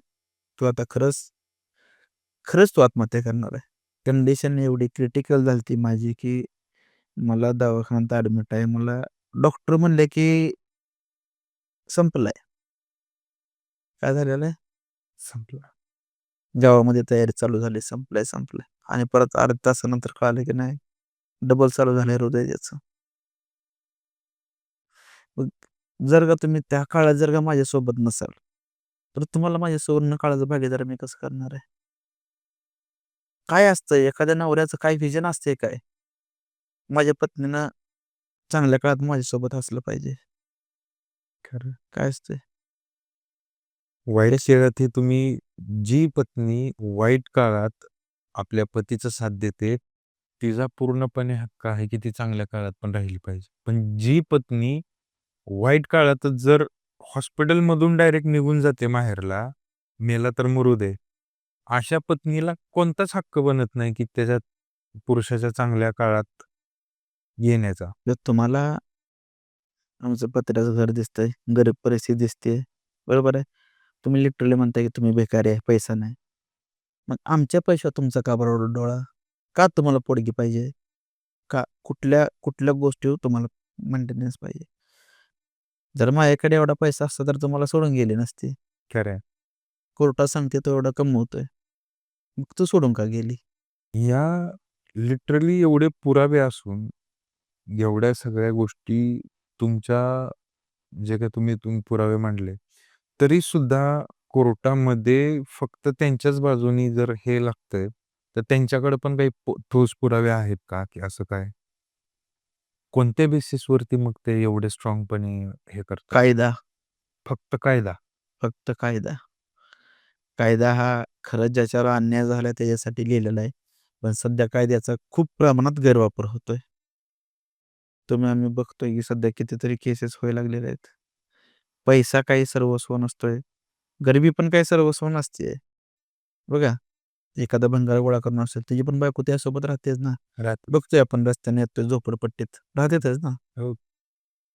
ज्या व्यक्तीला साथ निभवायची ते कोणत्याही परिस्थितीत तुमच्यासोबत राहणार आहे. हं. तुम्ही जरी मृत्यूच्या दारात जरी असला का नाही तरी सुद्धा ती व्यक्ती तुम्हाला सोडून जाणार नाहीये. खरं आहे. बरोबर आहे. मध्येच एक स्टोरी आलती की ते कॅन्सर झालेला पती होता. त्याची सेवा केली पत्नी आणि तो एक्सपायर झाला तर तिने शेवटी हो. संन्यास काहीतरी घेतला. म्हणजे ते हो. प्रेम म्हणायला पाहिजे. खरं आहे. ते काय आहे? खरं प्रेम आहे. तेच. काल पण मी कालच एक व्हिडिओ टाकला. त्या मुलाच्या दोन्ही किडन्या फेल झाल्या होत्या. त्या मुलीला माहीत होतं, तरी तिने त्याच्यासोबत लग्न केलं. पोरगा काय करायचा? भाजी विकायचा. तरी त्या मुलीनं त्याला ॲक्सेप्ट केलं. स्वतःहून त्याच्या पाठीमागे लागली, की "तू जोपर्यंत आहेस तोपर्यंत मी तुझी सेवा करणार." म्हणजे हे किती निखळ प्रेम आहे नाही का? म्हणजे अशी माणसं भेटणं म्हणजे नशिबाची गोष्ट आहे. नशिबान गोष्ट असते. तेच. सो मग आता तुमची घराची परिस्थिती कशी आहे? आई-वडील कसे आहेत? आता एकदम सगळं व्यवस्थित आहे. आम्ही भावा-भावांनी मिळून चांगले 4 खोल्याचं चांगलं भारी घर वगैरे बांधलं. घरात वातावरण एकदम शांत आहे एकदम. माझं कॉलेज कंप्लीट झालं. डिग्री कंप्लीट झाली. सगळं काय सध्या व्यवस्थित चाललेलं आहे. ह्या लेव्हलला. सध्या ह्या लेव्हलला मानसिक परिस्थिती, आर्थिक परिस्थिती आणि सामाजिक परिस्थिती जिथं जाईल तिथं आपण सन्मानानं मान वर करू शकतोय. मला लोकं हे पण विचारू शकत नाही की तू ती गोष्ट काय केली? आता उलटून लोकं म्हणतात की नाही आमची एक मुलगी लग्न करतोय का? म्हणजे काही लोकांची मानसिक परिस्थिती काय असते बघा. मला जर का जी व्यक्ती मला सोडून गेली, त्याच व्यक्ती नातेवाईक मला कॉल करतात की "सर आमच्यात मुलगी लग्न करताय का तुम्ही?" बोला. मग आता माझी परिस्थिती काय असेल? मी काही ना काही तर 2 वर्षात कमवलं असणार आहे. बरोबर. ते जुन्या गोष्टी विसरण्यासाठी नवीन गोष्टी कराव्या लागतात. जिथं लोकं म्हणत होते की हे कुटुंब 100% पूर्णपणे बरबाद झालेलं आहे. तिथून आपण वरती आलेलो आहे. आणि असं खरंच झालं. समोरच्या व्यक्तीला वाटत होतं की मी रस्त्यावर यावं आणि खरंच मी रस्त्यावर आलो. हं. पण त्यांचं मत होतं की मी बराबरीच्या रस्त्यावर यावं. पण मी आबादीच्या रस्त्यावर आलोय. क्या बात है! त्यांना वाटत होतं खरंच बाबांनो हा काय करायला पाहिजे रस्त्यावर. मी आलोच रस्त्यावर. मी म्हणत नाही, मी सध्या रस्त्यावरच आलोय. तुम्हाला काय वाटत होतं की हा फेल व्हावा. हं. त्याला काय सक्सेस. पण मी सक्सेसच्या रस्त्यावर गेलो. ते म्हणतात ना अपयश यशाची पहिली पायरी असते. खरं आहे. आणि ती चढण्यासाठी खूप संघर्ष करावा लागतोय सर्व. खरं आहे. असं सहजासहजीच कोणाला यश भेटत नाही. नाही. आणि जर सहजासहजी कोणाला भेटत असते, तर त्यांना अपयशाची किंमत आतापर्यंत कळालीच नसती. खरं आहे. मी हे कोरोनात काम केलं, हे केले. लिटरली असा मनुष्य आहे 5 वर्षात हॉस्पिटलसाठी 70 ते 80 लाख रुपये स्वतःला मी खर्च केलेत. ज्यावेळेला एखाद्या व्यक्तीची मानसिक स्थिती, शारीरिक स्थिती खालावलेली असेल, त्यावेळेला आपली व्यक्ती जर आपल्या जवळ नसेल, तर त्यावेळेला काय वेदना काय होतात? ते फक्त तोच पुरुष समजू शकतो. तर ती व्यक्ती समजू शकत नाही ना. धोका कुठं भेटतो? ज्याच्यावर आपण जास्त विश्वास ठेवतो. खरं आहे. तिथून धोका भेटतो ना. हं. सहजासहजी कुणावर आपण जर विश्वास ठेवला नसेल, हं. तिथून धोका भेटला तर काहीच वाटत नाही ना. काहीच वाटत नाही. खरं आहे. बरोबर आहे. पण साथीदार कट्टर असला पाहिजे ना. साथीदार कट्टर पाहिजे. तुम्ही कोणत्या परिस्थितीतून चाललेला आहे. तिथे तुमचा साथीदार तुमच्यासोबत असला पाहिजे ना. कारण लग्नात सप्तवचने घेतो ना. 7 वचने घेतो ना, साथ की वाचून घेतो. तुमच्या सुखात-दुःखात. साथ पाहिजे. त्यातलं असं कोणतं एक वचन आहे तुम्ही पाळलंय? माझ्यावर संकट आलं, मला सोडून गेला. माझ्या आई-वडिलांसमोर तुमच्या ह्या आई-वडिलांची काळजी घेणार हे पण वचन त्यात पाळलं का तुम्ही? नाही. एखाद्या मुलाला काय पाहिजे असते, की आपल्या आई-वडिलांची इज्जत झाली पाहिजे.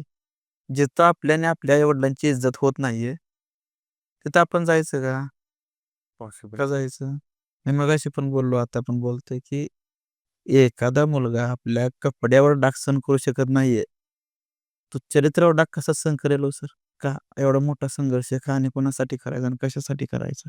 अशा व्यक्तीसाठी ही जी धोका पण देतीये, जी नीट राहत पण नाहीये, अशा व्यक्तीसाठी हे नाहीच आहे मग. मी पर्सनली आपलं नशीब म्हणावं, देवाची कृपा म्हणावं, की माझी माइंड स्थिती बदलली. ज्या लोकांनी मला त्या काळात मदत केली, ज्या लोकांनी मला डेव्हलप करायला माझे मित्र-मैत्रिणी असो, मी सगळ्यात महत्त्वाचा वाटा त्यांना देतोय. अ, किती लोकं माझ्या सोबत होते म्हणून मी आज जिवंत आहे.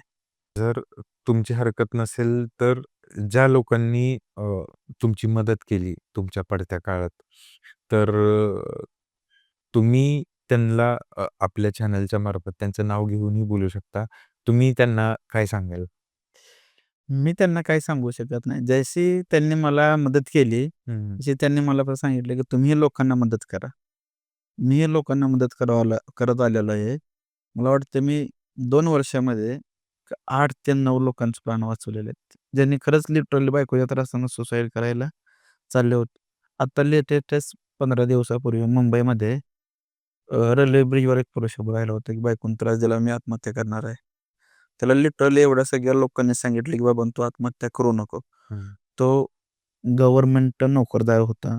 काहीतरी मुंबई महानगरपालिकेत काम करतोय. 60,000 ते 70,000 महिना पगार आहे आणि बायको एम-ए, बी-एड झालेली आहे. तर तिनं तगदा लावलाय, की नाही ते तुम्ही जॉब सोडा आणि त्या ठिकाणी मला जॉब द्या, हं, की मला तुमच्यासोबत राहायचं नाही. मी तुमच्यावर खोट्या केस करणार आहे म्हणून तो तिथे गेला.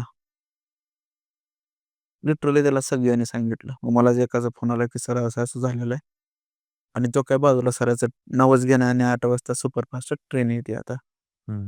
मी म्हणलं, "फक्त जा आणि त्याला फोन दे," म्हणलं, "मी बोलतो," म्हणलं. त्याला फक्त एकच वाक्य बोललो, "तू मेल्यानंतर तुझ्या बायकोला तुझा जॉब ऑटोमॅटिक भेटणार आहे.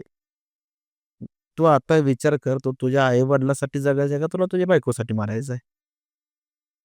त्याच्यावर तो व्यक्ती त्यातनं बळा सोडून त्यानं त्या दिवसापासून निर्णय घेतला, की मी माझ्या आईसाठी जगणार आहे. वडील तर नाहीत, पण आईसाठी. तो जर मेला तर तिला सगळं आयतच झालं ना. हं. बरोबर आहे का? बरोबर. 60,000-70,000 महिन्याला पगार आयतं झालं. मग तू आता विचार कर. तुला जगायचं आहे, मरायचं आहे. ती आपल्या आयुष्यात होती का? हं, नव्हती. हं. आपल्या आयुष्यात कोण आहे पहिल्यापासून? आई-वडील. मग पहिलं स्थान कोणाला दिलं पाहिजे? अर्थातच आई-वडील. त्या गोष्टीवर तो व्यक्ती सर 21 दिवस झाले असतील. जॉबला वगैरे जातोय, फोन करतोय, "सर, सध्या व्यवस्थित आहे. तुम्ही सांगा." मी बायको सोडून द्यायला तयार आहे. मी मानसिक स्थिती अजिबात घेत नाही. तुम्ही ते वाक्य बोललाय, ते वाक्य माझ्या मनाला लागलं. त्यावेळेला मी पण तोच विचार केला, की लोकांसाठी जर आपण मेलो, लोकांचं चांगलं होणार आहे का नाही होणार आहे? खरं आहे. पण विधिलिखित विधान आहे. ज्यावेळेला तुम्हाला अपयश येतं, त्यावेळेला तुम्ही 100% कुठेतरी यशाच्या जवळ असता. जवळ असतं. खरं आहे. तोच विचार केला. मी तिथून कमबॅक केला. लोकांना असं वाटायचं, की हे कुटुंब पूर्णपणे संपलेलं आहे. कुटुंब पूर्णपणे संपलेलं आहे. तिथं तीच लोकं आज आमच्या घरी येतात. आई-वडिलांना विचारतात. मोठ्या मुलाला फोन करा, की आमचं एक काम आहे तेवढं करून द्यायला. असा विषय. नाही. सध्या बघायला गेलं तर सगळं काही व्यवस्थित आहे. फक्त एक पुरुषांची जात म्हणलं तर फक्त पत्नीकडून जशा पाहिजेत तशा अपेक्षा आपल्याला भेटलेल्या नाहीत. मानसिक खरं आहे. परिस्थिती. आताही सध्या मुलांची आठवण आली तर रात्र-रात्र रडत बसावं लागतंय. कुणाला जाऊन भेटणार आहे तुम्ही? जे मुलं आपल्यासोबत राहिलेत, अंगावर खेळलेत, बागडलेत, कोण तर सहज असं लोकांना सोडून जाईल का? वाईट शाब्दिक, वाईट एवढ्या आता Instagram तर आपण वापरतोय. एवढे म्हणजे त्यांनी कमेंट केलेत, की एवढ्या लिटरली एवढ्या घाण कमेंट केलेल्या आहेत पत्नीनं, की अक्षरशः वाचताना सुद्धा मुलं म्हणतात, "ते काय असं बोलते, एवढं बेकार." का? तुम्हाला सोडायचं आहे ना, 100% सोडून जावा ना. खरं आहे. तुम्ही का माझ्या आयुष्यात लुडबुड करताय? छळ आहे हा छळ. हा मानसिक छळ आहे. हा मानसिक छळ. लोकांना दिसत नाहीये. काय होते हा लोकांना दिसत नाही. मी शारीरिकदृष्ट्या व्यवस्थित आहे. मी आज इथं बसवलोय म्हणजे काय वाटतंय, की नाही हा काहीतरी उच्च पदावर आहे. पण त्यांना माहीत असते बाबा नाही या मनात काय चालू आहे किंवा काय नाही चालू आहे. आम्ही हॉस्पिटल लाईनला काम करतो. आम्ही कितीतरी लोकांचा जीव वाचवतोय. त्यावेळेला आम्हाला समजतंय ना, काय लोकं जगण्यासाठी का धडपडतात. तुम्हाला खरंच मृत्यू अनुभवायचा आहे ना, तुम्ही एकदा आय-सी-यूमध्ये एक 10 ते 15 मिनिटं जाऊन बसा. म्हणजे तुम्हाला समजेल लोकं जगण्यासाठी का धडपडतात. का एवढी उठाठेव करतात. शरीरात सगळं अवयव बंद पडलं तर चालतात. पण हृदय बंद पडलं तर संपत आहे ना. संपलंच. मग माणसाच्या आयुष्यात तसंच आहे हो. तुमची जर मानसिक स्थिती जर ढासळली का नाही, तर तुम्ही मनाने जिवंत नसाल, तर तुमच्या शरीराचा काहीही उपयोग नाहीये. एखादा आपण सकाळी उठल्यावर विचार करतो, की नाही माझ्यासोबत आज वाईट घडणार आहे आणि घडतं. हं. मी लिटरली माझ्या आयुष्याचा अनुभव केला. मी सकाळी उठून विचार केला, की आज माझ्या आयुष्यात चांगलं घडणार आहे आणि माझ्या आयुष्यात चांगलं झालं. मी सकाळी उठून विचार केला, की नाही आज माझ्यासोबत काहीतरी घडणार आहे आणि खरंच त्या दिवशी माझ्यासोबत काही ना काहीतरी घडलं. बघायला गेलं पुरुषांचं आयुष्य पुरुष असा व्यक्ती आहे, तो मशानात सुद्धा रडत नाही सर. नाही रडत. खरं. का? बघा एखादा व्यक्ती मशानात रडत नाही आणि तो जर एखाद्या मुलीसाठी रडत असेल, तर त्या अश्रू किती महत्त्वाचे असतील हो सर. मी माझ्या गाडीवर पण ते वाक्य लिहून ठेवलेलं आहे. Progress is important in life. आयुष्यात काय महत्त्वाचं आहे? फक्त प्रगती महत्त्वाची आहे आयुष्यात. तुम्ही काहीच करू नका आयुष्यात. फक्त काय करा तुम्ही? प्रगतीच करा. प्रगती करा. मी माझ्या स्टेटसला जरी प्रगती नाव टाकलं तर ते म्हणते, "नाही याच्यासोबत तुझा अफेअर चालू आहे." मी जाता-जाता फक्त एवढंच सांगून जातो, की माणसांच्या वाईट काळात तुम्ही त्यांचा साथीदार व्हा. माणसांची वेळ वाईट असते, माणूस वाईट नसतोय. खरं आहे. बरोबर आहे. आणि माणसाचं सगळ्यात मोठं काय असेल ना आपल्या आयुष्यात, तर स्वतःचा कमबॅक स्वतःच्या डोळ्याने बघणे हे सगळ्यात मोठं यश असतंय. जिथं मानसिकरित्या, शारीरिकदृष्ट्या, आर्थिकदृष्ट्या खचलेला माणूस हं, जर आज पुन्हा 2 वर्षांनी जर तुम्हाला नव्या रूपात दिसत असेल, हं. तरी काही ना काहीतरी नक्की बदल घडलेला असणार आहे. 100% आई-वडिलांनी शिकवलं, स्वामी समर्थाच्या दासबोधामध्ये लिहिलेलं आहे, की समोरच्याचा बदला कोणत्या मार्गाने घ्यायचा? तर समोरच्याचं वाईट करून नाही, तर त्याच्यापेक्षा मोठं होऊन आपण बदला घ्यायचा. आणि 100% सर तुम्ही करून दाखवणार. जे लोकं सोडून गेलेत ना, चला परत ते भेटण्यासाठी बाहेर उभा राहिले पाहिजेत. सर अपॉइंटमेंट आणि नक्की तसं होणार आपल्या आयुष्यात. 100% होणार सर. ज्या लोकांनी मला साथ दिलेली आहे, ज्या लोकांनी मला आतापर्यंत मानसिक साथ दिली, आर्थिकदृष्ट्या मदत केली, अशा सर्वांचं मी आभारी आहे. तुम्ही जर त्यावेळेला पडत्या काळात माझ्यासोबत नसता, तर आज हा महेश अनुसे तुम्हाला बघायला भेटला नसता. जिथं लिटरली मी पण म्हणत होतो, की नाही आता आपल्या जगण्यात काहीच अर्थ नाहीये. जर तुम्ही मला साथ दिली नसती, तर मी आज खरंच ह्या जगात नसतोच. आज मी कोण आहे, तुम्ही कोण आहे, काही समय नसतं. मला याच्यामध्ये येण्याची गरज लागली नसती. कुठेतरी पोस्टर लावला असता, बॅनर लावला असता. न्याय दो, न्याय दो, महेशाना सेक न्याय दो. हां, नाहीये. लिटरली सर सगळं काही चांगलं होतंय. फक्त साथ देणारी खंबीर असली पाहिजे. इज्जतनं मी अशा ठिकाणी पण जाऊन आलो.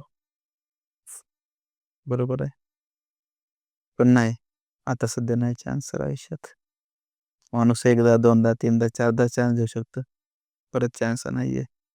जिथं एखाद्या गोष्टीवरनं तुमचा विश्वास उडलेला असेल, तिथं तुम्ही डबल चान्स देऊ शकत नाही. नाही. हे खरं आहे. एकदा धोका भेटला, दुसऱ्यांदा धोका भेटला, तिसऱ्यांदा धोका भेटला. ती व्यक्ती चौथ्यांदा काय आपल्यासोबत व्यवस्थित राहणार आहे? जिनं लिटरली आपल्या आई-वडिलांना आपल्याला मारून टाकण्याचा प्रयत्न केलेला आहे. त्यांना आपण चान्स दिला. ते त्यावेळेला आपल्यासोबत राहिले नाहीत. आता काय व्यवस्थित राहतील. आयुष्य एकदा भेटतंय. एकदाच भेट. त्याचा तुम्ही पूर्णपणे आनंद घ्या. येस. कुठल्यातरी व्यक्तीसाठी तुम्ही स्वतःच बलिदान देऊ नका. तुम्ही देशासाठी शहीद झाला तर ठीक आहे. हं. पण एखाद्या मुलीसाठी तुमचा जीव एवढा एवढा कमी आहे का? देवानं तुम्हाला पृथ्वीवर बनवलंय. कशासाठी बनवलं? काहीतरी करण्यासाठी. ना की एखाद्या झिपऱ्या नादात लागून जीव देण्यासाठी. खरं आहे. कशासाठी बनवलेला आहे? पण पत्नी आयुष्यात आली, जन्म केल्या 22 वर्षानंतर सांभाळलं की समजलं की ते आपल्या आयुष्यात आले. 22 वर्ष आपण कोणासोबत होतो? त्यांच्या डोळ्याकडे बघून जगा ना. खरं आहे. एक एक्झाम्पल आहे, हा माझा मोबाईल आहे. हं. हा माझा मोबाईल फुटला तर मी काय करतो? हं. पर्याय असतो रिपेअर पर्याय करणे, रिपेअर करणे आणि तर नवीन घेणे. नवीन घेणे. मी काय केला, हा मोबाईल 3 वेळा रिपेअर केला. हं. पण तो काय झाला सर? परत चालला नाही. तेच. चालला नाही ना. नाही चाललं. मग मी काय करणार शेवटी? नवीन. बरोबर आहे. आयुष्यात तसं आहे. हा बबल म्हणजे ती व्यक्ती आहे हो. हं. तुमच्या आयुष्यात येणाऱ्या व्यक्ती जर का तुम्ही एकदा दोनदा चान्स देऊन बघा, रिपेअरिंग करून बघा ना. पण नसेल चालत तर तुम्ही काय करा सरळ खरं. नवीन घेऊन घ्या. दिसतं असलं कॅमेरात तर माझ्या मोबाईलच्या पाठीमागे मी लिहून सुद्धा ठेवलं. माझा मोबाईल बघितल्यावर हं. लोकं सुद्धा म्हणतात, की "तू जे काही लिहिलेलं आहे ते एकदम खरं लिहिलेलं आहे. हे कॅमेऱ्यात दिसत असेल तर हां, दाखवा हां, कॅमेऱ्यात." हां. असं दाखवा थोडंसं वरती. हां. Was love is not fake, lovers are fake. पाहिलं, की खरंच प्रेम चुकीचं नसते, पण कोण असतंय? माणूस चुकीचा असतो. माणूस चुकीचा असतोय. बरोबर आहे. वाक्य इन्स्पिरेशन स्टोरी, की खरंच प्रेम चुकीचं नाही. पण आपण ज्या व्यक्तीवर प्रेम करतो ती व्यक्ती चुकीची आहे. हं. बघा प्रेमात सगळं चांगलं असतंय. होय. पण धोका कुठे भेटतो? जिथं प्रेम संपतं खरं. आणि लोकं काय म्हणतात प्रेम वाईट आहे. हं. का प्रेम वाईट आहे? हं. जिथं प्रेम संपतं तिथं धोका भेटतो ना. खरं आहे. प्रेम जर असतं तर धोका भेटला नसता. जिथं प्रेम नसतं. नावाची गोष्ट संपते आणि लोकं हं. म्हणतात प्रेम करणं वाईट असते. पण असं नाही की ज्या व्यक्ती तुम्ही प्रेम करता त्या व्यक्तीसोबत तुमचं लग्नच झालं पाहिजे. हं. असं काय आहे का? आपण जनावरं पण प्रेमच करतो ना, त्यांच्यासोबत लग्न करतोय का? हं. नाही ना. काय करतो? मग तेच म्हणतोय. प्रेम म्हणजे काय असतं, की समोरच्या ज्या व्यक्तीला ज्याच्यात सुख आहे, हं. ते गोष्ट त्याला तुम्ही देणं म्हणजे काय असतं? हं. बरोबर आहे. प्रेम प्रेम असतं. आहे. काय करतो आपण सर प्रेमात वचन देतो ना, की तुला हं. आनंदी ठेवण्यासाठी, तुला सुखी ठेवण्यासाठी मी काय पण करू शकतो. जर का तिचं सुख दुसऱ्यात असेल, तर तुम्ही का वाईट वाटून घेता? तुम्ही जर ऑलरेडी वचन दिलेलं असतंय. हं. बरोबर आहे. खरं आहे. खरं आहे. दिलेलं असते. मग ते का तुम्ही पाळत नाही? मी तरुण वर्गांना, ह्या मुला-मुलींना तून किंवा ह्या शोच्या माध्यमातून एकच गोष्ट सांगतोय. जर तुम्हाला शेवटपर्यंत साथ देता येत असेल, तर प्रेम नावाचा खेळ खेळा. नसेल, तर तुम्ही त्या भानगडीत पडूच नका. थोडं.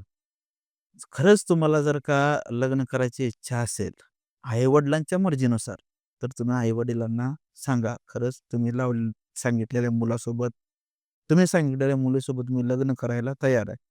पण तुमचं जर का दुसरं प्रेम असेल आणि आई-वडील जर का तुमचं जबरदस्ती लग्न लावून देत असतील, तर एखाद्या मुलाचं आयुष्य बरबाद करू नका. खरं आहे. ज्यावेळेला मुलगा बघाईल त्यावेळेलाच त्यांना सांगा. तुम्ही आई-वडिलांना ती गोष्ट सांगू शकत नाही, पण त्याला सांगा, की मी लग्न करू करू शकत नाहीये. माझं दुसऱ्यासोबत अफेअर आहे. कित्येक तरी गोष्टी मी सर माझ्या डोळ्यानं बघतोय, की लग्न करतात आणि नंतर समजतं की नाही त्यासोबत अफेअर आहे आणि त्याच्याकडे चालले ते. त्यावेळेला एखाद्या पुरुषाची मानसिक परिस्थिती काय होती? तुम्ही एक मनात कुठला ना कुठला तरी विश्वास करून धरून लग्न केलेलं असतं. सर तुम्ही आमच्या पॉडकास्टवरती आलात. खरंच तुमचे धन्यवाद. आणि मी इच्छा व्यक्त करतो, की खरंच तुमच्यासोबत न्याय व्हावा आणि झालाच पाहिजे. कारण न्याय हा खऱ्यांच्या बाजूनीच असतो आणि मी हाच विश्वास ठेवतो, की तुम्हाला 100% न्याय मिळालाच पाहिजे. तर खरंच थँक यू सर. तर मित्रांनो, तुम्हाला आजचा पॉडकास्ट कसा वाटला मला नक्की कमेंट्स करून कळवा. जर तुम्ही या चॅनलवरती नवीन असाल, तर आपल्या चॅनलला नक्की सबस्क्राईब करा, कमेंट्स करा आणि जर तुम्हाला हा कंटेंट आवडत असेल, तर तुमच्या मित्रांसोबत देखील हा नक्की शेअर करा. धन्यवाद.